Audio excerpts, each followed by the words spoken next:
Isinagawa ng lokal na pamahalaan ng Mangaldan ang pamamahagi ng relief goods at libreng mainit na pagkain sa mga residenteng naapektuhan ng kamakailang pagbaha sa iba't ibang barangay ng bayan.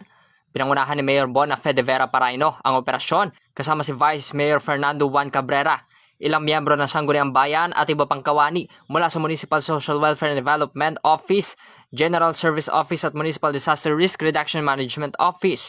Bukod sa mga pangunahing pangangailangan gaya ng bigas, dilata at tubig, nagluto rin ng mainit na pagkain para sa mga evacuees at pamilyang hindi makalabas ng bahay dahil sa patuloy na pag-ulan at mataas na tubig. Bahagi ito ng mabilis na pagtugon ng lokal na pamahalaan para matiyak ang kaligtasan at kalusugan ng mga mamamayan sa gitna ng nararanasang kalamidad. Sa kasalukuyan, inaalam pa rin ng pamahalaang bayan ang kabuang bilang ng mga naapektong pamilya habang nagpapatuloy ang relief operations. Para sa programang Bombo Reports First Edition, Patrol numero 4, Bombo Justin Ramos nag-uulat. This is Bombo Radio Philippines, the #1 and most trusted source of news and information, Basta Radio. Bombo!